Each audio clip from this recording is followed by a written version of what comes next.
कि the investor is never risky, the advisor is risky. लोग क्या कहते हैं ना, एक होता है नॉइज, एक होता है फोकस।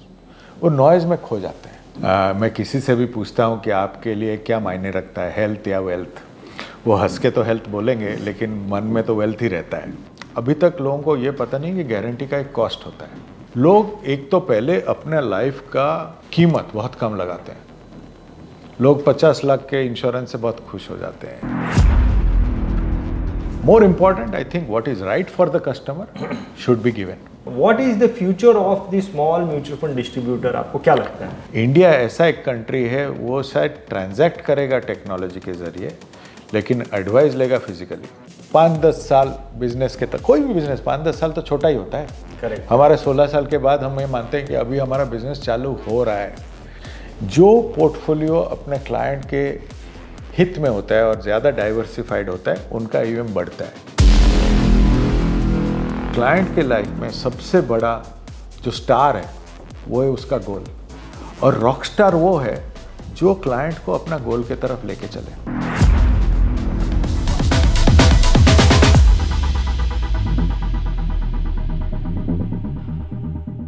नमस्कार दोस्तों, आज का ये वीडियो आपके लिए बहुत ज़्यादा मोटिवेशनल होने वाला है और आपको फाइनेंशियल मार्केट की बारीकियों के बारे में बहुत गहरी जानकारी मिलने वाली है, और साथ में ही आपको एक बड़ी कंपनी को कैसे मैनेज किया जाता है इसके बारे में भी आपको गहरी जानकारी मिलने वाली है। CEO talk with Ranjit Singh and Ashok Thukral के आज के इस एपिसोड में आपका बहुत बहुत स्वागत करता हूं। दोस्तों, आज के इस एपिसोड में मैं आपको मिलाने वाला हूं Mirae Asset mutual fund company के वाइस चेयरमैन और CEO मिस्टर स्वरूप आनंद मोहंती जी से। स्वरूप आनंद जी पिछले 30 सालों से फाइनेंशियल इंडस्ट्री में काम कर रहे हैं। बहुत ही एक्स्ट्रा ऑर्डिनरी ग्रोथ उन्होंने अपने करियर में दिखाई है, और इस वक्त वो Mirae Asset mutual fund company के वाइस चेयरमैन और CEO है, और पिछले 13 सालों से वो मिरे एसेट कंपनी को मैनेज करते हैं। तो चलिए दोस्तों, मिलते हैं मिस्टर स्वरूप आनंद मोहंती जी से और उनकी ज़िंदगी के बारे में जानेंगे, कुछ इंस्पिरेशन लेने की कोशिश करेंगे, और उनका जो एक्सपीरियंस है फाइनेंशियल मार्केट के बारे में, उसके भी बारे में उनसे जानने की कोशिश करेंगे। स्वरूप आनंद जी, मैं आपका VITV में बहुत बहुत स्वागत करता हूँ। Thank you. मुझे आपके शो में शामिल करने के लिए बहुत ही धन्यवाद। वेलकम। स्वरूप आनंद जी, मैं आपको बताना चाहता हूँ, ये जो एपिसोड है CEO talk with Ranjit Singh Ashok Thukral, इसमें एक बहुत महत्वपूर्ण किरदार है मिस्टर अशोक ठुकराल जो हमारे साथ में जुड़े हैं, और वो आप जो कुछ भी हमें ज्ञान देने वाले हैं, जो कुछ भी हम आपसे सीखेंगे, हमारे ऑडियंस को उसे समझने में बहुत आसानी हो, इसलिए वो उसका कंक्लूजन हमारे साथ में रखेंगे। तो जैसा कि मैंने कहा स्वरूप आनंद जी कि आपकी ज़िंदगी से भी हम प्रेरणा लेना चाहते हैं, इंस्पिरेशन लेना चाहते हैं, और नो डाउट फाइनेंशियल मार्केट के बारे में तो जानेंगे ही आपसे। तो स्वरूप जी, शुरू करते हैं आपकी ज़िंदगी के बारे में। सबसे पहले आपका जन्म कहाँ पर हुआ था, और आपकी ज़िंदगी के शुरुआती दिन कैसे थे, उसके बारे में जानना चाहेंगे। तो जन्म तो उड़ीसा में हुआ था, तब 70, आई वाज बोर्न इन 70। तब शायद पूरे उड़ीसा में 1-2 ही मैटरनिटी वार्ड थे, तो एक था कटक में। तो हमारे उम्र के जितने भी आप उड़ीसा से लोग मिलेंगे, ज़्यादातर लोग कटक में ही जन्म हुआ। तो लेकिन हम have grown up in Bhubaneswar. अच्छा। Both my parents are professors, retired principals जो कॉलेज के हैं। शायद सबसे बड़े कॉलेज के प्रिंसिपल रिटायर हुए थे मेरे मदर, और नंबर 3 या नंबर 4 कॉलेज जो होता है उनका प्रिंसिपल रिटायर हुए थे मेरे फादर। तो उड़िया में इसको कहते हैं कि मास्टर पुओ इज़ बेटा। तो एक मास्टर का लड़का के हिसाब से एक जीवन बीता। तो एक टीचर्स लोग के साथ एक लव हेट रिलेशनशिप हमेशा रहा है। एक स्कूल में भी ऐसा गया, स्टुअर्ट स्कूल भुवनेश्वर में, जो नॉटीनेस बहुत प्रोत्साहित करता था हमें, नॉटी बनने में और शरारत करने में बहुत एनकरेजमेंट मिलती थी। शरारत और बदतमीज़ी में एक फ़र्क होता था, और बदतमीज़ी में जो गया उसको बहुत पनिश होता था, लेकिन जो शरारत था उसका बहुत एक क्या कहते हैं वो एक एनकरेजमेंट हुआ करता था। बेहतर आप खेलो, फिज़िकल बहुत एनकरेजमेंट थी। तो आज के जो मैं अपने बेटे को देखता हूँ stuck to his TV screen and his phone, वो हमारा लाइफ कुछ और ही था। दोस्तों के साथ बाहर घूमना, थोड़ा म्यूज़िक की तरफ रुझाव था, क्योंकि फैमिली में भी काफ़ी म्यूज़िक सुनते थे। ग्रैंडफादर सुनते थे, फादर सुनते थे, फिर मैं सुनता था, अभी तक सुनता हूँ। तो एक मोस्टली एन एक्सटर्नल लाइफ गया है, उससे कुछ बनते बनते अभी लाइफ चल रहा है। बहुत बढ़िया, बहुत बढ़िया। अशोक जी, जब हम स्कूल में पढ़ते थे तो हमारे साथ में जो स्कूल में हमारे जो टीचर्स के बच्चे होते थे, हम देखते थे कि उनके माता पिता की उम्मीदें उनसे बहुत ज़्यादा होती थी कि बच्चा हमेशा बहुत बढ़िया करना चाहिए क्योंकि टीचर का बेटा है। आप तो प्रिंसिपल के बेटे रहे हैं, और बच्चा जो है एक अच्छे ओहदे पर भी जाना चाहिए। तो आपने अपने पिताजी का जो है नाम रोशन कर दिया। नहीं, ऐसे नो, क्योंकि जब मैं पढ़ रहा था तो शायद उम्मीद यही थी कि साइंस करेगा लड़का, इंजीनियर डॉक्टर बनेगा, क्योंकि बायोलॉजी के दोनों पेरेंट्स जूलॉजी हैं तो काफ़ी अच्छा मैं था वैसे भी बायोलॉजी और जूलॉजी में, तो एक उम्मीद थी। लेकिन मैं कॉमर्स पढ़ा, तो तब कॉमर्स वो पढ़ते थे जिनके मार्क्स नहीं होते थे, तो वो थोड़ा पेरेंट्स के साथ एक अनबन था फॉर सम टाइम। फिर जब म्यूचुअल फंड चालू किया तो उनको पता भी नहीं था कि उड़ीसा में म्यूचुअल फंड क्या होता है। शायद अगर 4-5% पेनिट्रेशन है हमारी इंडस्ट्री का, शायद लोगों को, ज़्यादातर लोगों को अभी भी नहीं पता है, बट वो माहौल में पड़ा था। बट एक चीज़ मैं उनको हमेशा क्रेडिट देता हूँ, जो सीखता हूँ एज अ पेरेंट ऑल्सो, बच्चे को कभी ना नहीं कहा कि अगर वो करना चाहता है तो उसको करने दिया। शायद ये एक बहुत बड़ा डिसीजन जिसमें मेरे पेरेंट्स मेरे साथ सहमत नहीं थे कि मैं कॉमर्स पढ़ूं, अच्छा, लेकिन उन्होंने ना नहीं बोला, ठीक है तू पढ़, अभी दिखा तो क्या कर सकता है। सो बट वो टाइम में अगर साइंस के प्रोफेसर्स हैं और बेटा कॉमर्स पढ़े तो उनके अगेंस्ट जाता था वो। बट एक सीख मिला पेरेंटिंग पे कि बेटे को बैक करना चाहिए। बहुत बढ़िया, बहुत बढ़िया। सो आपने क्या कॉमर्स की पढ़ाई की, उसके बाद में आपने और आगे क्या पढ़ाई की? फिर MBA किया दिल्ली से, फिर कुछ करियर चालू किया in non banking finance, NBFC जिसे कहते हैं। अच्छा। फिर mutual funds towards the end of NBFC में आपने पहला आपका जॉब किया? जी, पहले वहाँ से चालू आपका पहला जॉब NBFC में। फिर तब तो सबको इन्वेस्टमेंट बैंकर बनना था, मुझे भी बनना था। ये कब की बात है, कौन से 90s, 94-95 में आपने पहला जॉब अपना शुरू किया NBFC में? जी। तो फिर what was your post there? किस वही मैं बता रहा हूँ, कुछ इन्वेस्टमेंट बैंकिंग तो करने की merchant banking, not invest, sorry, merchant banking करने की ख्वाहिश थी। तो अंडर राइटिंग से चालू किया था मैंने लाइफ। लेकिन तब ये एक NBFCs का एक नया एक लाइन खुला, फिक्स्ड डिपॉजिट्स। तब NBFCs ने बहुत सारे NBFCs फिक्स्ड डिपॉजिट्स करते थे। तब ये जो रिसोर्स मोबिलाइजेशन का एक कैरियर बना, FDs, तब मैं एप्पल फाइनेंस में दिल्ली में काम करता था। अच्छा। तो वहाँ से एक कैरियर मिला, वो कैरियर अभी तक चल रहा है कि लोगों से इन्वेस्टमेंट के बारे में बात करो और उनसे इन्वेस्ट करने की एक एनकरेजमेंट करो और एनकरेज करो और उनका पैसा मैनेज करो। वो एक लाइफ तब जो mid-90s से चालू हुआ था, आज तक चल रहा है। 94 में आपने एप्पल फाइनेंस कंपनी के साथ में जॉब किया, उसके बाद कहाँ से आप होते हुए मेरे एसेट तक पहुँचे? इंटरेस्टिंग, बिकॉज उसके बाद कुछ एक अच्छा चेंज आया तो कि मैं कैलकाटा गया, टाटा फाइनेंस के साथ फिक्स डिपॉजिट्स का काम किया। अच्छा। और टाटा फाइनेंस बहुत बड़ा फिक्स डिपॉजिट हुआ करता था 96 में, हम प्रैक्टिकली मार्केट लीडर्स थे। तो उसके ज़रिए मुझे ये एक वर्किंग विद डिस्ट्रीब्यूटर्स एक करियर अपॉर्चुनिटी मिला। शायद हमारा जो डिस्ट्रीब्यूटर बेस था वो आज तक भी मैं मानता हूँ सबसे बड़ा बेस था। तो एक बहुत अर्ली एज में 26-27 साल में इतना बड़ा बेस मैनेज करने का जो मौका मिला टाटा में, उससे कुछ करियर बना। फिर एंड ऑफ 99 फिर म्यूचुअल फंड ज्वाइन किया, कोटक म्यूचुअल फंड का फर्स्ट एम्प्लॉय था इन द ईस्ट। जी, 99 31 दिसंबर में 2000 हो गया। तो तब भी थोड़ा टाटा म्यूचुअल फंड का एक्सपोजर था, उसको लेके कोटक म्यूचुअल। आपका क्या पोजीशन था वहाँ पे? हेड ऑफ ईस्ट था मैं। Head of east east area को हेड जी, ईस्ट मैनेज करता था। तो तब भी कोटक भी ज्वाइन किया था eight head of east. Practically startup company थी तब, बहुत ही छोटा सा कंपनी था। अब तो बैंक बन गया, इतना कुछ हो गया, बट तब हम बहुत छोटे हुआ करते थे। और अभी भी practically my friend circle is x Kotak. तो वहाँ पे करीब 6-7 साल काम किया। जो कुछ म्यूचुअल फंड के बारे में सीखना था, ये ब्रिलियंट प्रोडक्ट के बारे में, अच्छे टीचर्स मिले मुझे कोटक में। और जो एक फाउंडेशन चाहिए था to build a fiduciary business career, वो शायद वहाँ से चालू हुआ। वहाँ से होते हुए फिर मुंबई आया, मुंबई में बिरला के साथ था। एंड देन फिर इससे पहले मैं आज के डेट में जो इन्वेस्ट को माना जाता है, तब रेलीगेयर था, रेलीगेयर का स्टार्टअप था, मैं हेड ऑफ रिटेल सेल्स था। तो फिर मेरे एसेट में मुझे एक बहुत क्या कहते हैं एक कंपनी दिखाई दी जिनको ये बिज़नेस करना था। और इंडिया में तब शायद मैं, आप ये विश्वास नहीं करोगे, 2011 में जब इंटरव्यू हुआ था तो मेरे जो बॉस थे वो उन्होंने इंटरव्यू में बोला था कि foreign companies normally go to Hong Kong and Singapore, we want to be in India. हम इंडिया में कोरिया के बाहर हमारे लिए एक बेस बनाना चाहते हैं। तब शायद मैं विश्वास नहीं किया था, तो मैंने पूछा भी था उनको, can I hold you to it. उन्होंने बोला था कि तू रहेगा या नहीं रहेगा, मैं तो रहूँगा, yes you can hold me to it, he still there. तो हम इस पर काफ़ी अभी हंसते हैं, क्योंकि वो उनका जो सपना था शायद अभी एक कुछ शेप ले रहा है, और आगे से यहाँ से मेरे एसेट का जो फुटप्रिंट है अक्रॉस फाइनेंशियल सर्विसेज शायद एक शुरुआत के तौर में अभी नज़र आ रहा है। फैंटास्टिक। तो मेरे एसेट कंपनी के again you are the first person? No no no no no no, Mirae Asset started in 2007 2008। अब 2011 में? जी, 2008 में फाइनेंशियल क्राइसिस उस वक्त इसका क्या AUM था जब मेरे एसेट? जब मैं ज्वाइन किया तो 464 करोड़ था। 450 करोड़। हाँ, और आज कितना AUM है? आज 2 लाख जस्ट क्रॉस करने की वो थ्रेशोल्ड पे है।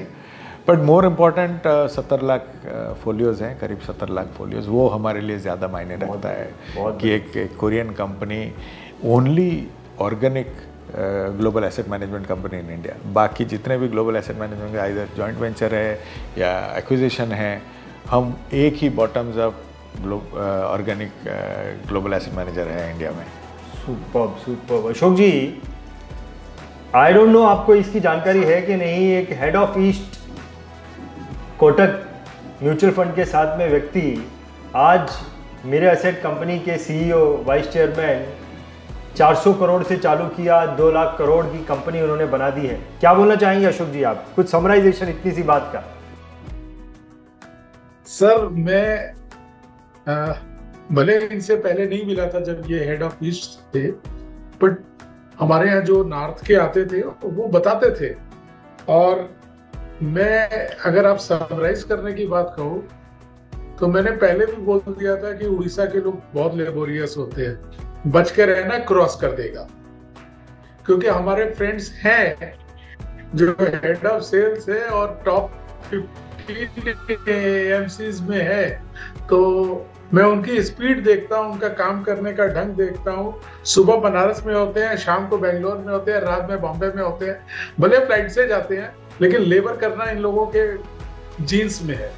और जैसे सर ने अभी बोला कि हमने कॉमर्स लिया था, फैमिली हमारी डॉक्टर्स की टीचर्स की थी, और जियोलॉजी और बायोलॉजी जो भी पढ़ाते थे। तो मैं ये कहूँगा कि कॉमर्स लेकर के आपने फ्यूचर देखा। अगर डॉक्टर बनते तो एक शॉप खोलते, क्लिनिक खोलते, एक हॉस्पिटल में होते या एक नर्सिंग होम में होते। आज वाइस चेयरमैन नहीं होते, और वो भी फॉरेन की कंपनी का। अब मैं इनसे ही क्वेश्चन पूछूंगा, व्हाट इज नेक्स्ट? क्योंकि यहाँ पे रुकना तो अभी आपके लिए पॉसिबल नहीं है। तो व्हाट इज नेक्स्ट? क्या कोरियन कंपनी एक नॉन कोरियन को चेयरमैन बनाएगी, या हमको कोई और कंपनी पकड़े? पर चेयरमैन तो बनना ही है। और जैसे इन्होंने अभी बोला कि 464 करोड़ से स्टार्ट किया 2 lakh crore, really it is not so important. 70 lakh folio वो बहुत इम्पोर्टेंट है।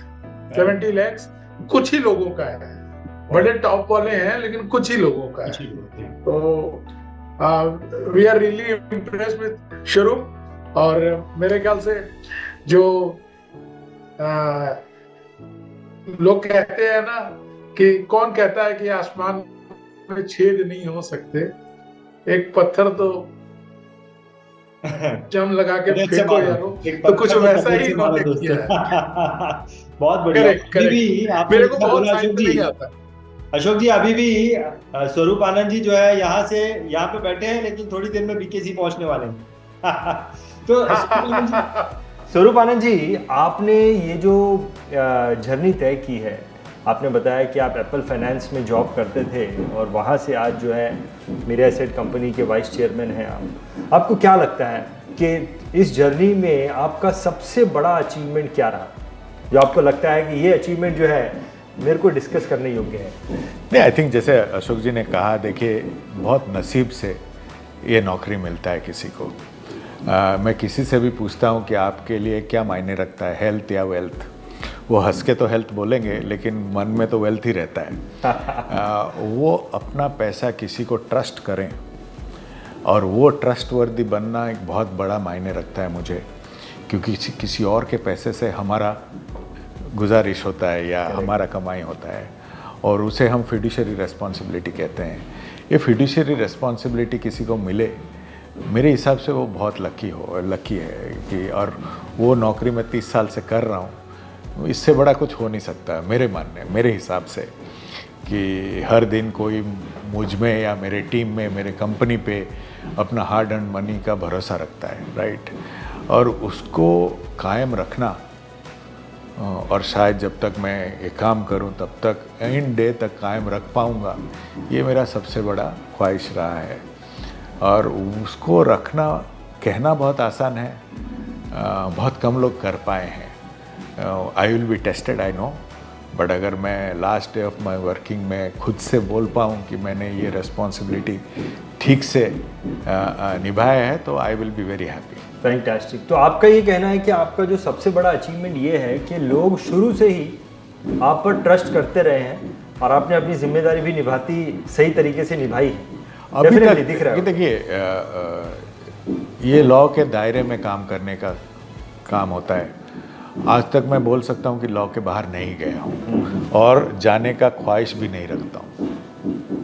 बहुत बढ़िया, बहुत बढ़िया। आपको क्या लगता है, ये जो आपने कोई भी जर्नी हम लोग तय करते हैं, एक कदम भी आगे बढ़ाते हैं तो कुछ ना कुछ तकलीफें, चैलेंजेस तो लाइफ में आते ही आते हैं, लेकिन आपने ये जो जर्नी तय की है, इस जर्नी के बीच में नो डाउट बहुत सारे चैलेंजेस आए होंगे। कोई एक चैलेंज जो आपको ऐसा लगता है कि यार ये बताना चाहिए मेरे को? आई थिंक जब मैं मेरे एसेट ज्वाइन किया तो काफ़ी लोगों ने पूछा कि वाई मेरे एसेट, क्योंकि तब अगर आप 2011 में जाएं तो अगर न्यूज़पेपर में आप गूगल भी करें, ऑल न्यूज़पेपर्स में राइटिंग की ये कंपनी इंडिया छोड़ के जाएगा। अच्छा।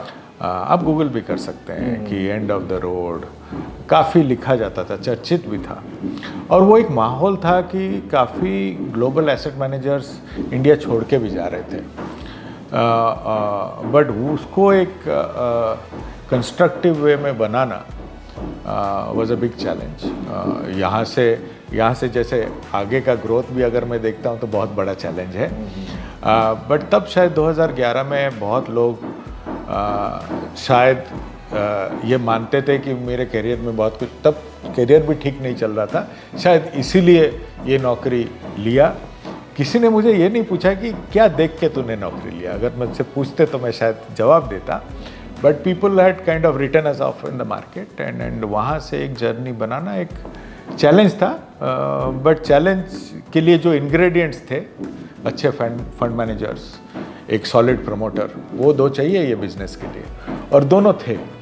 वो देख के बाकी हम सेल्स वाले हैं, अगर ये दो साथ दें तो अशोक जी को मनाना over a period of time इतना तकलीफ वाला काम नहीं होता है। तो वो एक चैलेंज लिया हमने और अभी तक वो निभा रहे हैं। यहाँ से एक दूसरा चैलेंज है, वो शायद अगर कर पाएंगे तो आई विल बी हैप्पी।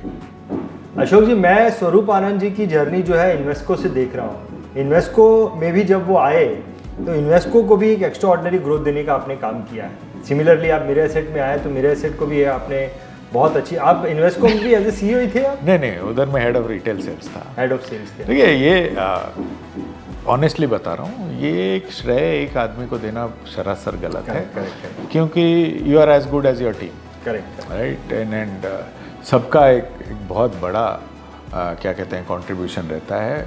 ये बिजनेस फंड मैनेजमेंट का है तो पहला कंट्रीब्यूशन तो फंड मैनेजर्स का होता है। करेक्ट। एंड 16 साल का ट्रैक रिकॉर्ड अगर आप देखें, इक्विटी का ट्रैक रिकॉर्ड थोड़ा चर्चित हो जाता है तो दिखाई देता है, बट डेट में भी आज तक 16 साल में एक भी क्रेडिट इशू नहीं हुआ है, काफ़ी क्लीन रखा है बिजनेस।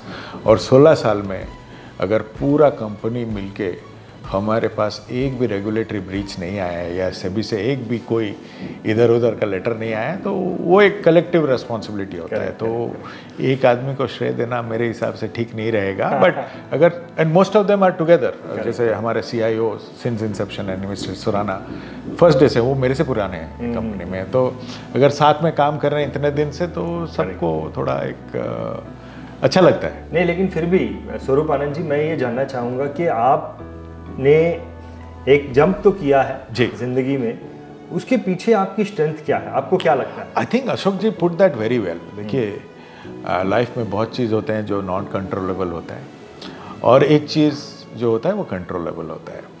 मेरे हिसाब से मैं डेफिनेटली मानता हूँ कि मेरे से बहुत नॉलेजेबल लोग हैं, मेरे से बहुत क्या कहते हैं स्मार्टर लोग हैं बाज़ार में, लेकिन जो मैं सबसे ज़्यादा कर सकता हूँ वो मेरा हार्डवर्क। और वो मैं दावे के साथ कह सकता हूँ कि हार्डवर्क डाले मैं उससे बेटर करके दिखाऊंगा। तो ये एक खुद पे एक भरोसा है कि जो मैं कर सकता हूँ वो ठीक से करूँगा। अगर हार्डवर्क आप ठीक से करो, मेरे एक बॉस ने कहा था कि रीड मोर मीट मोर, तो थोड़ा नॉलेज लेने की हर डे ख्वाहिश रहती है और मेहनत ज़्यादा करने की ख्वाहिश रहती है। तो ये दो आप मिला दें तो काम आसान हो सकता है। बहुत बढ़िया। बहुत कम लोग ऐसे होते हैं स्वरूप आनंद जी जो जिनके अंदर ये स्ट्रेंथ होती है सेल्फ बिलीफ की। ये सब बहुत बड़ी शक्ति है। कुछ नहीं हो, सेल्फ बिलीव हो तो भी हम जिंदगी में बहुत कुछ कर सकते हैं। वो ये कंट्रोल है, कर सकता हूँ कि अगर कोई मेरा टीम में बोलता है कि मैं 5 जगह जा सकता हूँ, मैं बोलूँगा मैं 6 जगह जाऊँगा। बहुत बढ़िया। That is the only thing you can do. अभी थोड़ा एज साथ नहीं दे रहा है बट फिर भी थोड़ा फिटनेस बढ़ाना पड़ रहा है। नहीं तो भी मेरे को पूछना है, अभी आपका एज क्या है? 54 ना। अभी 54। जी। बहुत यंग है आप। You are very young. लेकिन मैं आपसे, अशोक जी ने अभी पूछा व्हाट इज नेक्स्ट, मैं आपसे जानना चाहता हूँ आपका विजन क्या है, क्या विजन लेके आप काम कर रहे हैं अभी यहाँ से? मैं कभी नहीं सोचा था कि मेरे वर्किंग लाइफ में जो इंडिया का चेंज टुवर्ड्स फाइनेंशियल एसेट्स है और हो रहा है वो शायद मेरे वर्किंग लाइफ में नहीं होगा, ऐसा मैंने सोचा था। मैं सोचा था अपना करियर ख़त्म हो जाएगा और शायद उसके बाद Indians will move from fixed assets to financial assets. जबकि ये शुरुआत जब हुआ है तो मुझे तो अपने बिजनेस और अपने जो बिजनेस एनवायरनमेंट में एक बहुत बड़ा अपॉर्चुनिटी दिखता है यहाँ से। तो जो हमारा एनर्जी था वो शायद डबल हो चुका है यहाँ से। जितने इन्वेस्टर्स के साथ हम बात कर सकते हैं, जितना डिस्ट्रीब्यूटर्स के साथ बात कर सकते हैं और ये फाइनेंशियल पेनिट्रेशन अगर थोड़ा भी हम बढ़ा सकते हैं, और इसमें हम सब लोग शामिल हैं, आप भी हो, अशोक जी भी हैं, मैं भी हूँ, अगर सब लोग मिला के थोड़ा और इसको और पेनिट्रेशन कर सकते हैं तो आई विल बी हैप्पियर।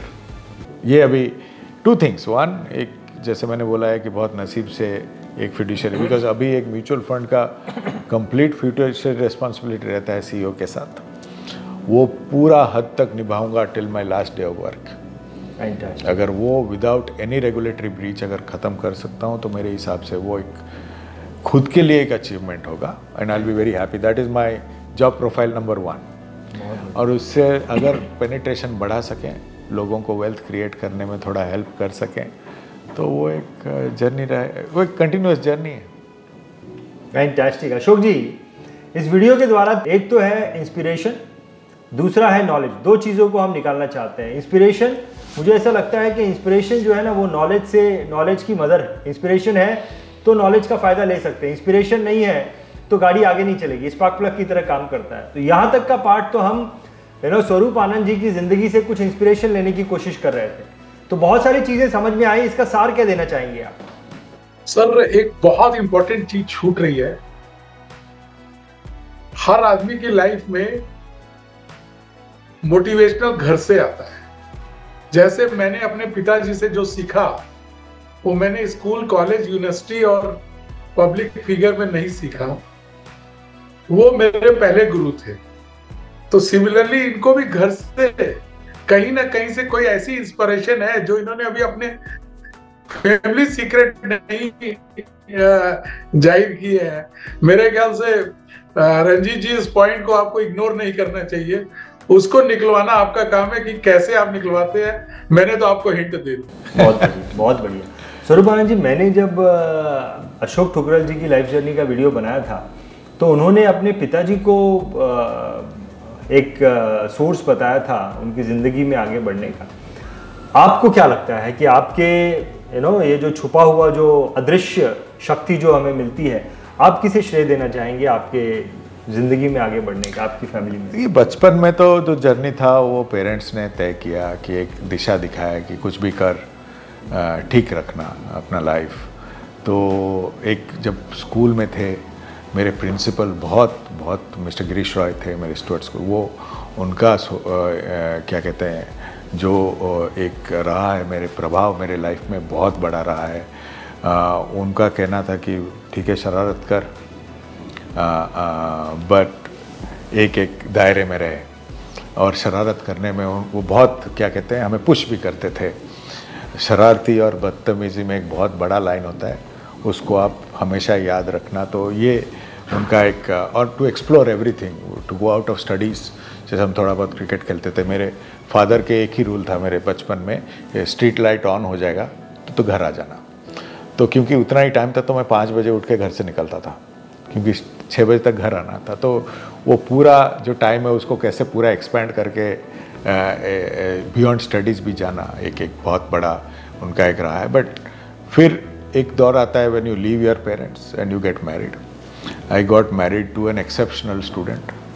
तो वो काफ़ी कॉलेज से मेरे पीछे पड़े थे कि तू थोड़ा पढ़ाई कर ले, कैट दे दे, कोशिश उन्होंने बहुत की थी।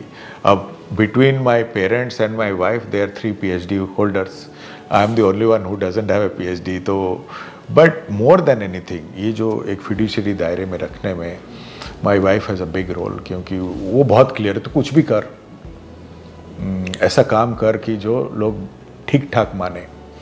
और फिर ऐसा एक मोड आया कि एक बेटा जन्म लिया है हमारे घर में, 25 साल का है, उसका एक ही स्टेटमेंट है कि dad you don't know anything. अच्छा। एंड इट गेव, बिकॉज देखिए अभी यहाँ से जब हम यहाँ से इन्वेस्टमेंट जर्नी देखें तो काफ़ी हद तक demography of India will play out, and understanding the young for their investment need हमारे लिए बहुत बड़ा हो जाता है। अगर हम पास्ट में रह जाएंगे तो यहाँ से आगे नहीं बढ़ पाएंगे। और यहाँ से जो सीख मुझे मेरा बेटा दे रहा है बाय हिज वास्ट नॉलेज, और नॉलेज है इनमें, बहुत बड़ा नॉलेज है। तो कहीं ना कहीं whether my mother my father, my mother is very biased towards me, उनके हिसाब से तो मैं तो वो बचपन में एक वो कहानी था ना बिरबल का कि सबसे अच्छा बच्चा पूरे वर्ल्ड में मैं ही हूँ, तो उनका वो वैसे ही है। अच्छा। कि मेरे बेटे से कोई अच्छा नहीं हो सकता है। तो एक एक प्यार भरा माहौल से बढ़ा हूँ, तो जितना प्यार मिला है उतना शायद अगर दे सकता हूँ तो बहुत बढ़िया रहा है। But all have encourage me to do my work well. किसी ने मेरे को पूछा था कि अगर तू CEO अभी तो बन गया, क्योंकि 45 में CEO बन गया, अब क्या? तो उनको मैंने ये बोला था CEO बन गया, एक अच्छा CEO बनने का ख्वाहिश रखता हूँ। तो यहाँ से अगर एक अच्छा CEO बन के रिटायर कर सकूँ because of the environment that I grow with, and हर दिन घर जाता हूँ तो घर में कोई CEO नहीं है। ओके, घर में मेरे को बराबर, अब जब बेटा बोलता है dad you don't know anything, तो एकदम ज़मीन में आ जाते हैं और फिर से कुछ सीखने की कोशिश करते हैं। Fantastic, fantastic. तो अशोक जी, आपके प्रश्न का उत्तर मिल गया होगा। बहुत ही बैलेंस्ड लाइफ रही है। पूरी नहीं मिला। इन्होंने बचपन का, इन्होंने पहला शर्त रखी बचपन में, आज का नहीं बताया। आज शक्ति कहाँ से मिल रही है? आज की शक्ति इन्होंने बताया। एक इनकी शक्ति का सोर्स जो है इनकी मैंने शायद सुना नहीं होगा, एक धर्म पत्नी है, और दूसरा इनका बच्चा जो है वही करता है। इनकी आज की सबसे बड़ी एनर्जी जो है इनके बच्चे से मिल रही है, जो इनको मोटिवेट करता रहता है। आपको कुछ नहीं पता एक तो चीज जी कि ये तो हो गई आपकी ज़िंदगी की बात, बहुत मोटिवेशन मिला, इससे बहुत कुछ सीखने को है, बहुत कुछ जानने को है। फाइनेंशियल इंडस्ट्री में अगर मैं आऊँ तो मैं देखता हूँ, मैं थोड़ा शुरू से जाना चाहता हूँ कि लोगों को, भारत देश के लोगों को इन्वेस्टमेंट करना जो सिखाया है किसी ने, तो वो इंश्योरेंस एडवाइजर्स ने सिखाया है। वो इन्वेस्टमेंट की जननी जो है ना, मैं बोलता हूँ कि इंश्योरेंस कंपनीज ही हैं जी। तो आज की तारीख में भारत देश में करीबन 20 से 25 लाख इंश्योरेंस एजेंट हैं जो लोगों को ट्रेडिशनल इन्वेस्टमेंट में इन्वेस्ट करने के लिए प्रोत्साहित करते रहते हैं। वो उनका ब्रेड एंड बटर है जी। उसके अगेंस्ट में म्यूचुअल फंड है जो अभी अभी आया है, लेकिन लोगों ने वेल्थ जो बनाई, आज जो बच्चे लोग पढ़ गए, लिख गए, विदेश में चले गए, वो तो ट्रेडिशनल इन्वेस्टमेंट से गए, जिनको अभी भी 25 लाख लोग फोर्स कर रहे हैं। 50,000 म्यूचुअल फंड एडवाइजर हैं जो अब जो इन्वेस्टमेंट पे जो है तो वो टेक ओवर कर रहे हैं। तो अब आपका क्या कहना है as a CEO of a company, traditional investment plan जो आज भी मार्केट में 25 लाख लोग आगे लेके जा रहे हैं वर्सेस म्यूचुअल फंड इन्वेस्टमेंट, इन दोनों की जंग चलती रहती है, इसके बारे में क्या बोलना चाहिए? देखिए, मेरे हिसाब से जंग नहीं होना चाहिए। सब इन्वेस्टमेंट जो एवेन्यूज़ हैं, सबके अपने अपने जगह इम्पोर्टेंस है। मैं ज़्यादातर लोगों को मेडिकल इंश्योरेंस म्यूचुअल फंड से ज़्यादा बेचता हूँ, क्योंकि अभी भी मेडिकल इंश्योरेंस का पेनिट्रेशन कंट्री में नहीं है। करेक्ट। मैं खुद बहुत बड़ा कवर लेके बैठा हूँ। बट एज फाइनेंशियल लिटरेसी बढ़े the people will know the difference between insurance and investment. जब ये फ़र्क पता चलेगा तो उनको पता चलेगा कि वो जो traditional investment of so called of the insurance industry,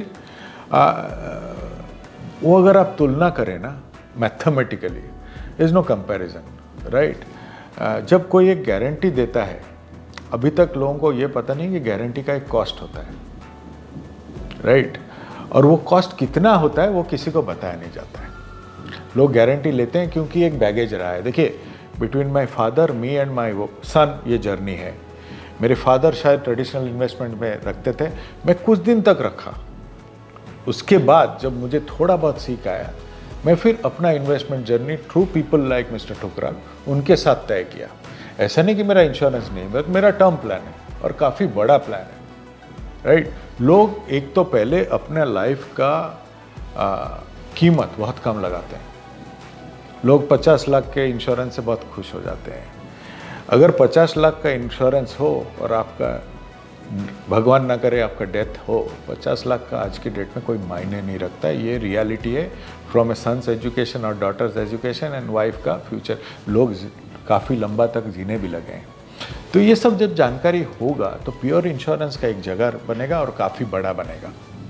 pure investment का एक जगह है जो और भी बड़ा बनेगा। More important, I think medical insurance का जो पेनिट्रेशन है वो और भी बढ़ेगा। The point I am making है, सब अपने जगह में कायम है और सबका इम्पोर्टेंस बहुत ही बड़ा है। But because of financial literacy at whatever stage, and सबका अपना एक लाइफ स्टेज था। देखिए, my father's risk taking ability and my risk taking ability and मेरा बेटे का रिस्क एबिलिटी में बहुत अंतर हो गया because of economic status of each one of them. मेरे फादर एक माहौल में ऐसे पड़े थे जिनका एक स्कैर्सिटी था, मेरे में वो स्कैर्सिटी शायद थोड़ा कम हुआ। जो हम लग्जरी मानते हैं मेरे बेटे के लिए वो नेसेसिटी है। और मेरा बेटा आगे जाकर शायद घर नहीं खरीदेगा कभी, शायद गाड़ी नहीं खरीदेगा, क्योंकि उनका लाइफ जो हम एसेट्स मानते हैं वो उनको एसेट्स नहीं मानते हैं, राइट। उनके लिए एसेट्स है एक्सपीरियंस, शायद घूमेंगे, कहीं खाएंगे, वो उनके लिए मायने रखता है। वो राइट है या रॉन्ग है, आई एम नोबडी टू जज, सबका लाइफ होता है। बट जैसे ये प्रोग्रेस करता है आप देखेंगे all this people in their purest of forms will take their own meaning. But what you said is correct. जो ये शुरुआत हुई है कंट्री में वो इंश्योरेंस एजेंट से शुरुआत हुई है, उनका इम्पोर्टेंस आज की डेट में बहुत मायने रखता है। वो शायद अभी भी जो प्लान्स बेच रहे हैं उनके प्लान्स में भी काफ़ी चेंज आ गया है, राइट। बट बीच में जब इंटरेस्ट रेट्स काफ़ी अच्छे हो गए थे, some of their plans were very attractive. मैं ही स्टेज से रेकमेंड करता था कि वो ले लो आप, क्योंकि ये यील्ड आगे जाके नहीं मिलेगा। More important, I think what is right for the customer should be given, correct, right. And वो एक जर्नी ठीक ठाक चल रहा है, एक प्रोग्रेशन हर एक कंट्री का ऐसा रहा है। But I must agree that you can take away the fact that ये जर्नी उन्होंने शायद शुरू किया था। यहाँ से शायद जर्नी फाइनेंशियल प्लानर्स लेके जाएंगे। मिस्टर ठुकराल जैसे लोग हैं वो शायद यहाँ से जर्नी जो सब करेंगे वो लेके जाएंगे। आपने बताया कि यहाँ से आगे फाइनेंशियल एडवाइजर्स जो हैं वो जर्नी को, फाइनेंशियल मार्केट को आगे ग्रो करेंगे। फाइनेंशियल मार्केट में भी अभी जो है स्वरूप आनंद जी, मेरे को कुछ डिफरेंट कैटेगरीज नज़र आती है। एक वो कैटेगरी जो कि tech based mutual fund company बन गए हैं जी, जैसे कि ग्रोथ है, ग्रोथ ऐप है, इस प्रकार की कंपनी जो टेक्नोलॉजी से, बड़े टेक्नोलॉजी को साथ में लेकर बहुत सारे लोगों को अपने साथ में बहुत तेज़ी से जोड़ रही है। एक वो जो ऑलरेडी बड़े बड़े म्यूचुअल फंड डिस्ट्रीब्यूटर बन गए हैं, 3000-4000 करोड़ का AUM हो गया है, वो भी मार्केट को अपनी ताकत से जो है वो आगे लेके जा रहे हैं, लोगों को अपने साथ में जोड़ रहे हैं। एक वो जो नए नए लोग अब आ रहे हैं फाइनेंशियल इंडस्ट्री में, म्यूचुअल फंड एडवाइज़र बन रहे हैं। आपको क्या लगता है कि क्या जिस ताकत से एक टेक बेस्ड कंपनी तेज़ी से लोगों को अपने साथ जोड़ रही है, बड़े बड़े लोग डिस्ट्रीब्यूटर तेज़ी से जोड़ रहे हैं, वहाँ पर एक छोटा इन्वेस्टर अपना करियर बना सकता है, म्यूचुअल फंड डिस्ट्रीब्यूटर अपना करियर बना सकता है? क्योंकि म्यूचुअल फंड इंडस्ट्री में अगर वो आता है तो शुरू में तो उसको कुछ इनकम मिलती नहीं, म्यूचुअल फंड कंपनी को इनकम देती नहीं है, वो तो तब मिलेगा जब बड़ा, लेकिन वो बड़ा जर्नी तय कर भविष्य की बात है। What is the future of the small mutual fund distributor, आपको क्या लगता है? देखिए, ये एक ऐसा पड़ाव है देश में जो you are lucky to be a financial advisor mutual fund distributor today, आज के डेट में। ओके, क्योंकि 2005 में अगर आप आंकड़े देखें of wealth in the country, 65% of the country was considered poor, गरीब। 2030 में ये 15% हो जाएगा। वेल्थ क्रिएशन जो हो रहा है ये कंट्री में सबसे तेज़ी हो रहा है across the world. Fastest rate of wealth creation at an individual level वो हो रहा है। अगर मैं अपना शुरुआत ऑफ म्यूचुअल फंड जर्नी करूं, अर्ली 2000 में 60-70% ऑफ द AUM जो माना जाता था वो कॉर्पोरेट या इंस्टीट्यूशंस के साथ था। आज के डेट में 63-64% of the AUM is with individual investors. लोगों के पैसे बन रहे हैं, उनके फाइनेंशियल एसेट्स भी बढ़ रहे हैं। वो म्यूचुअल फंड होगा या कुछ और होगा वो वक्त बताएगा। मेरे हिसाब से mutual fund is a fantastic vehicle because ये पास थ्रू है। आपको हर एसेट क्लास इसके ज़रिए आपको मिल सकता है। देखिए, जो आइदर वो टेक बेस्ड ऐप हो या डिस्ट्रीब्यूटर हो, छोटा या बड़ा, सबके यहाँ टेक एनेबलमेंट है। अगर कोई भी डिस्ट्रीब्यूटर आज के टेक बैकिंग लेके नहीं काम करता है तो वो काम नहीं कर सकता है, ये रियलिटी है। इंडिया ऐसा एक कंट्री है, वो शायद ट्रांजैक्ट करेगा टेक्नोलॉजी के ज़रिए लेकिन एडवाइस लेगा फिजिकली, ऐसा मैं मानता हूँ। तो जब ये मास स्केल में पेनिट्रेशन आप बोलो, शायद टेक ऐप्स हर जगह जा सकते हैं। ट्रांजैक्शन तो फ़ोन से ही होगा, whether you are a physical distributor और you are a tech distributor, ये तय है। It is up to all physical distributors also to back themselves with fantastic technology. अगर टेक्नोलॉजी नहीं है तो आपका जर्नी ख़त्म हो चुका है ऑलरेडी। बट यहाँ से जब ये वेल्थ ग्रोथ हो रहा है लोगों के पास और लोगों के साथ, और आप प्लीज़ मानिए ये कंट्री में रिटायरमेंट बेनिफिट नहीं है। Only few government employees have retirement, parents के पास पेंशन है। मेरे हिसाब से जस्ट अ रिटायरमेंट प्लानर अपना कमाई कर सकता है। देखिए, for becoming a mutual fund investor distributor there is no capital required. एक एमफी एग्ज़ाम पास करना होता है, उतना ही कैपिटल चाहिए। तो आपका एंट्री बैरियर ज़ीरो है। कोई और बिजनेस चालू करे ना तो एक पूंजी डालना पड़ता है। यहाँ पर वो नहीं होते हुए आपसे सिर्फ इतना मांगा जा रहा है कि थोड़ा वक्त दें। अगर वक्त नहीं दे पाएंगे तो ये धंधा नहीं करना चाहिए। और वक्त अगर ठीक से दें, दोनों तरफ से, create compounding impact on clients portfolio. And the beauty of this business is अगर क्लाइंट कमाता है तो डिस्ट्रीब्यूटर कमाता है, तो डिस्ट्रीब्यूटर कमाता है तो हम कमाते हैं। ये फ्लो चार्ट है, ये फ्लो चार्ट टूटता नहीं है। तो एक ही रूल है ये बिजनेस के लिए, what is right for the client is right for us. जो ये सिंपल रूल लेके चलें, क्लाइंट का पैसा कंपाउंड कराएं, अपना कंपाउंडिंग ऑफ इनकम तो तय है, राइट। क्लाइंट का पैसा बढ़ेगा, हमारा पैसा भी बढ़ेगा। ऐसा कोई और बिजनेस नहीं है जो ये गारंटी देता है कि अगर क्लाइंट का पैसा बढ़े हमारा भी पैसा बढ़े। ऐसा ये मैथमेटिक्स है, राइट। तो क्लाइंट सेंट्रिक बिजनेस जो करेगा उसके लिए स्काई इज द लिमिट। जितने वो नया व्यक्ति भी हो, नए व्यक्ति की बात कर रहा हूँ, ओके, राइट, जो आज से शुरू करे। एक क्लाइंट को, जैसे मेरा बेटा 25 साल का बेटा है, उसको उसका लाइफ का मायने दे थ्रू फाइनेंशियल गोल्स, और उसके गोल तय होते हुए अपना भी फाइनेंशियल बिजनेस गोल्स भी अचीव हो, साथ में साथ चलते हैं। और 5-10 साल बिजनेस के तक, कोई भी बिजनेस 5-10 साल तो छोटा ही होता है। करेक्ट। हमारे 16 साल के बाद हम ये मानते हैं कि अभी हमारा बिजनेस चालू हो रहा है। अगर उतना अवधि नहीं है तो धंधा ना करें। इंस्टेंट ग्रेटिफिकेशन का ये बिजनेस नहीं है, बट परपेचुअल ग्रेटिफिकेशन का ये बिजनेस है। वो लेके थोड़ा ठहराव लेके बिजनेस करें तो स्काई इज द लिमिट यहाँ से। फैंटास्टिक। क्योंकि इतना बड़ा पॉपुलेशन ऑफ अर्निंग पॉपुलेशन कोई और कंट्री में, शायद चाइना में है। आपके पास पॉपुलेशन है, यंग है, रिस्क टेकिंग एबिलिटी है, प्रोडक्ट्स अच्छे बन गए, ट्रैक रिकॉर्ड बन गए, उनको सिर्फ उनके गोल के साथ मैरी करना है। बहुत ही सिंपल बिजनेस है। सिंपल रखें, वक्त दें, there is no reason why this cannot be the number 1 profession of the country. Fantastic, बहुत बढ़िया।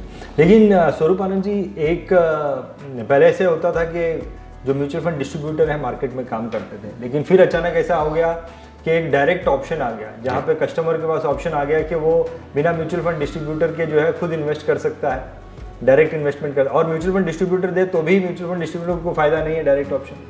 और अब जो है ETF ऑप्शंस भी आ रहे हैं, एक्सचेंज ट्रेडेड फंड, जहाँ पर भी म्यूचुअल फंड डिस्ट्रीब्यूटर को कोई अर्निंग नहीं है। ये सब के चलते आपको क्या लगता है आने वाले दिनों में ये म्यूचुअल फंड डिस्ट्रीब्यूटर के लिए एक बड़ा खतरा हो सकता है, डायरेक्ट इन्वेस्टमेंट, ETF? देखिए, जब डायरेक्ट इन्वेस्टमेंट आया था तब the share of individual distributors, जो इंडिविजुअल MFD हम कहते हैं, लार्ज को छोड़ दीजिए, उनका परसेंटेज ऑफ इंडस्ट्री AUM वो 17%। डायरेक्ट को होते हुए अभी 10-12 साल हो गए। आज के डेट में उनका परसेंटेज 25% है, राइट। जैसे डिस्ट्रीब्यूटर के थ्रू, डिस्ट्रीब्यूटर के थ्रू, इंडिविजुअल डिस्ट्रीब्यूटर, बड़ा डिस्ट्रीब्यूटर नहीं कह रहा हूँ, ये जो इंस्टीट्यूशनल है उनका छोड़ दीजिए, 17 से 25% हुआ है। Actually individual investors are increasing market share, ये डेटा है, ओके। जो अपना बिजनेस क्लाइंट सेंट्रिक रखा है उसका बिजनेस ग्रो ही किया है, बाजार ग्रो किया है, तो अपना बेस्ट इज अपना AUM is based on market, market grow करेगा तो आपका AUM भी ग्रो करेगा। आज के डेट में वो 25% है, इंक्रीमेंटल ग्रोथ रखा है। अगर आप मानते हैं कि ये आपको ग्रो करना पड़ेगा तो बाजार के साथ ग्रो करना पड़ेगा। जो प्रोडक्ट राइट है फॉर द कस्टमर वो आपके पोर्टफोलियो में डालना पड़ेगा। एक छोटा सा एक बहुत इंटरेस्टिंग एग्जांपल देता हूँ। आज के डेट में अगर रजिस्टर्ड MFDs हैं 2,24,000 है, 1000 people above 500 crore of assets, और जो ज़्यादातर लोग 2,20,000 ऐसे कुछ लोग हैं जो 100 करोड़ के नीचे हैं, ये सिर्फ वन एसेट क्लास बेचते हैं, वो इक्विटी। जो 500 करोड़ के ऊपर हैं ये सारे एसेट क्लास बेचते हैं। जो पोर्टफोलियो अपने क्लाइंट के हित में होता है और ज़्यादा डाइवर्सिफाइड होता है उनका AUM बढ़ता है। ग्रोथ के लिए आपको डिफरेंट एसेट क्लास प्रपोज करने पड़ेंगे, क्लाइंट का पूरा वॉलेट शेयर ओन करना पड़ेगा। जो वहाँ जाता है उसका AUM बढ़ता है और उससे अपना अर्निंग भी बढ़ता है। आप अगर एक एसेट क्लास लेके चलेंगे तो शायद आपका ग्रोथ उतना ही होगा। जब फाइनेंशियल डेटा देखें ना, एक आदमी का 9 to 10% सिर्फ इक्विटी की तरफ है, बाकी अब 90% आप मिस कर जाते हो। लॉट ऑफ पीपल, तो ये अगर चेंज करें और क्लाइंट सेंट्रिक पोर्टफोलियो बनाएं तो there is no stopping growth and income of any distributor. ऐसा मैं मानता हूं। बहुत अच्छा आइडिया दिया आपने। ये जो फिगर बताया कि जिनका 1000 करोड़ के ऊपर पोर्टफोलियो है उनकी इन्वेस्टमेंट स्ट्रेटेजी क्या है? उनका investment strategy is more diversified. वो ज़्यादातर डेट बेचते हैं, ज़्यादा हाइब्रिड बेचते हैं, ज़्यादा गोल्ड बेचते हैं। अभी तो काफ़ी लोग ETF बेचने लगे हैं या इंडेक्स फंड बेचते हैं। इक्विटी प्रोपोर्शन उनका 60% या 65% है, जबकि जो 100 करोड़ के नीचे उनका शायद 80% इक्विटी है। और यही बोलते हैं कि उधर कमाई नहीं है, मैं क्यों कमाऊँ। देखिए आप 100 रुपये कमा रहे हैं, इधर 500 रुपये कमा रहे हैं। 500 रुपये का 60% होता है 300 रुपया, इधर 100 रुपये का 70% होता है 80 रुपया। तो 300 रुपये में आपका कमाई होने लगता है, ज़्यादातर 80 रुपीज़। फैंटास्टिक, बहुत बढ़िया एग्जांपल दिया स्वरूप जी आपने। स्वरूप जी, आपसे ये भी जानना चाहूँगा, पिछले 20 सालों में मार्केट में बहुत उतार चढ़ाव के साथ में मार्केट आज जो है वो इतने बड़े शिखर पर पहुँचा है जी। कुछ आप इतने डीपली काम करते हैं, ऊंचे लेवल पे काम करते हैं, कुछ आपको कुछ अंदाज़ा है कि आने वाले 5 सालों में, क्योंकि अभी मार्केट पे स्पीड जो है उतार चढ़ाव की वो बढ़ गई, आने वाले 5 सालों में मार्केट में क्या उतार चढ़ाव आ सकता है जिसका काइंड ऑफ एक एडवाइज़र को पहले से ही पता चल जाए तो वो सावधान रहे? नहीं, सावधान नहीं होना चाहिए, अपॉर्चुनिटी देखना चाहिए। ये एक ही कंट्री है वर्ल्ड में जो शायद इकोनॉमी डबल करेगा इन नेक्स्ट 10 ईयर्स, राइट। और ये इकोनॉमी जो ग्रोथ करेगा कंट्री, इसका best way of getting that growth to my life is through the capital market. तो एक बड़ा अपॉर्चुनिटी है, जो ये अपॉर्चुनिटी देख सकता है। कोई लोग बिलीव करते हैं, कोई लोग इंटरनलाइज करते हैं। जो इंटरनलाइज कर लेगा उसमें कन्विक्शन आया जाएगा। एक बहुत अच्छे राइटर है Robert Kiyosaki, rich dad poor dad, उन्होंने लिखा है। उन्होंने एक बहुत अच्छा, मेरे ज़िंदगी में बहुत प्रभाव है वो स्टेटमेंट का। उनका कहना है कि the investor is never risky, the advisor is risky. Advisor का कन्विक्शन देख के ही इन्वेस्टर निवेश करता है। मेरा अगर कन्विक्शन ना होना तो कब वो भी परखेगा हमें। तो अगर आप ऐसा एक कंट्री में बैठे हो जो अपना इकोनॉमी अभी नेक्स्ट 10 ईयर्स में डबल करेगा, और वो कन्विक्शन लेके आप क्लाइंट के सामने बैठो ना, तो बहुत कुछ हो सकता है। लोग क्या कहते हैं ना, एक होता है नॉइज़, एक होता है फोकस। वो नॉइज़ में खो जाते हैं। जो लोग नॉइज़ में खो गए हैं उनका शायद AUM नहीं बढ़ा है। जो फोकस रखे हैं उनका शायद 500 करोड़ बना है।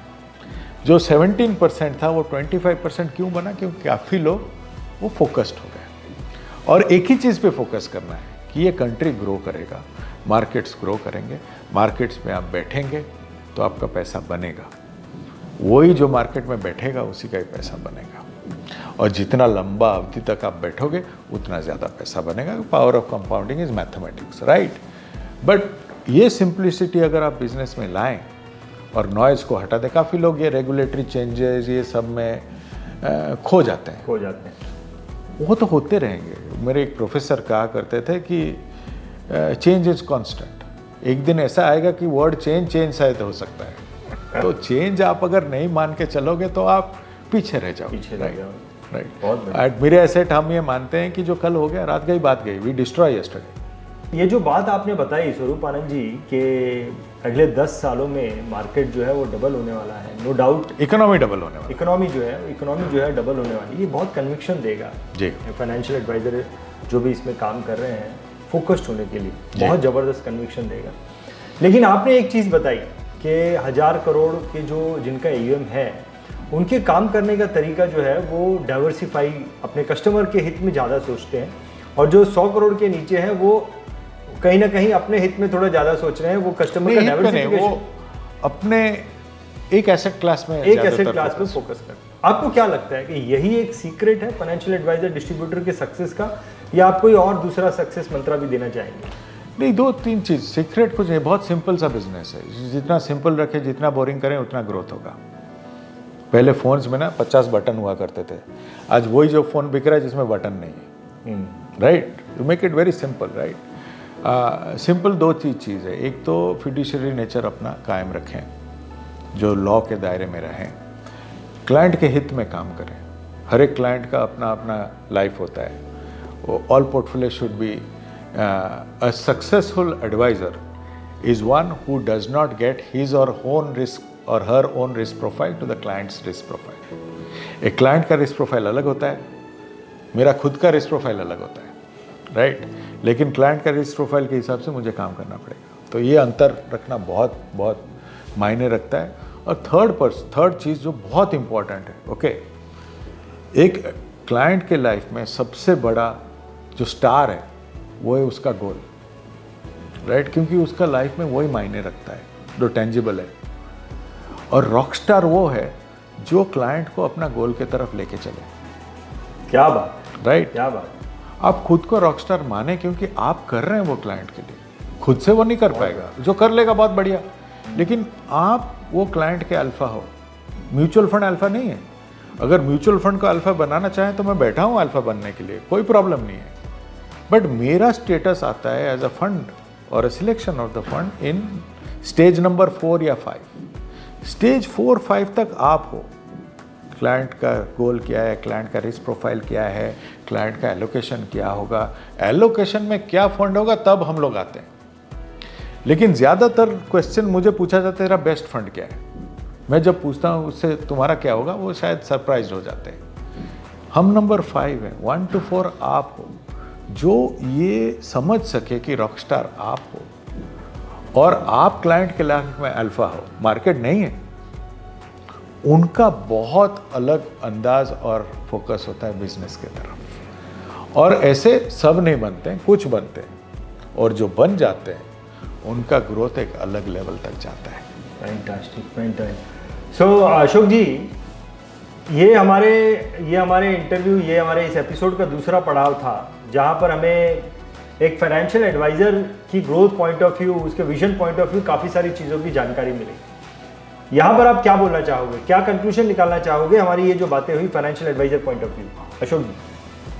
सर, जो मुझे समझ में आ रहा है कि सर का कंसर्न भी यही है कि वेल्थ बनाने के लिए तो म्यूचुअल फंड, लेकिन जब तक वेल्थ ना बने टर्म इंश्योरेंस मस्ट है, क्योंकि वो बीच की जर्नी में हमें एक सेफ्टी गार्ड का काम करेगा। अगर वेल्थ बनने से पहले ही कुछ हो गया तो हमारे को कम से कम टर्म इंश्योरेंस की हेल्प मिल जाएगी।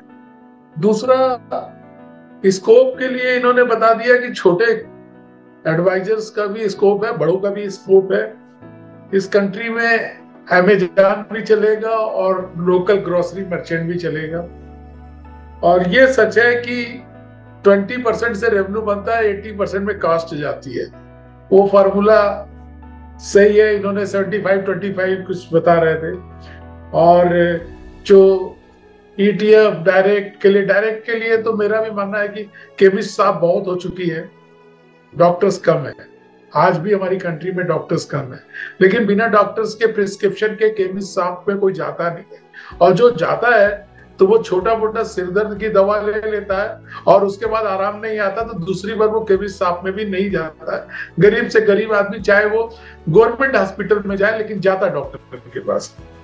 और रेवेन्यू के बारे में जो इन्होंने बोला, रेवेन्यू घटेगी नहीं, वॉल्यूम बढ़ेगा।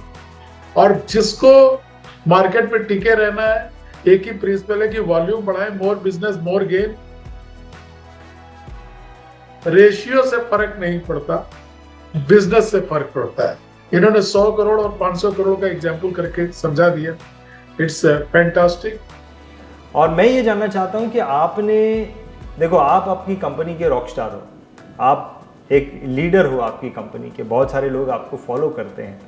आपने 400 450 करोड़ के लेवल पे इस कंपनी को ज्वाइन किया। आज कंपनी जो है करीबन 2 लाख करोड़ असेट मैनेज कर रही है। आपकी क्या स्ट्रैटेजी होती है एक लीडर के रूप में, आप कंपनी को आगे लेके जाएं और आपकी कंपनी आगे जाती जाए, उसके as a CEO point of view, as a vice chairman point of view, क्या स्ट्रैटेजी लेके आप चलते हैं ताकि कंपनी ग्रो करे? देखिए, एक तो मैं बार बार आपको दोहरा रहा हूँ कि फिड्यूशियरी रिस्पॉन्सिबिलिटी लॉ के दायरे में रखना मेरा रेस्पॉन्सिबिलिटी है, क्योंकि वो सबसे बड़ा रेस्पॉन्सिबिलिटी है। लीडर हूँ, रॉकस्टार नहीं हूँ। रॉकस्टार टीम मेंबर्स हैं, शायद बड़े रॉकस्टार्स फंड मैनेजर्स हैं।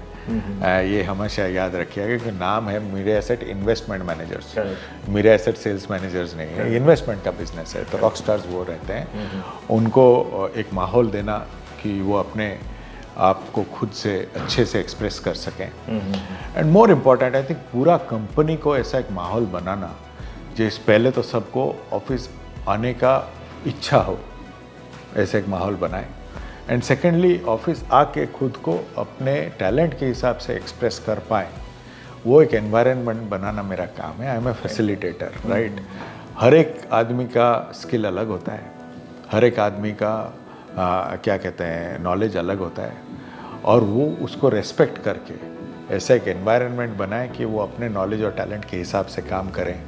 ज़्यादा ऐसे ना हो कि मैं उन पे हावी पढ़ूं और बोलो कि नहीं ऐसा ही है, राइट। सबका अपना तरीका होता है, और सबके तरीके अगर एक्सप्रेस हो जाए तो एक कंपनी सक्सेसफुल बन जाता है, राइट। और इंडिया में बहुत डिफरेंट लोग मिलते हैं, डिफरेंट कल्चर के लोग मिलते हैं, डिफरेंट रिलीजन के लोग होते हैं, उनको इंक्लूड करके एक माहौल बनाना बहुत इम्पॉर्टेंट रहता है। डाइवर्सिटी को कायम रखना, हर जगह डाइवर्सिटी जब बात होती है सिर्फ मैन वीमेन की बात होती है, वो बात नहीं है। Education diversity, cultural diversity, religious का सब चीज़ होता है।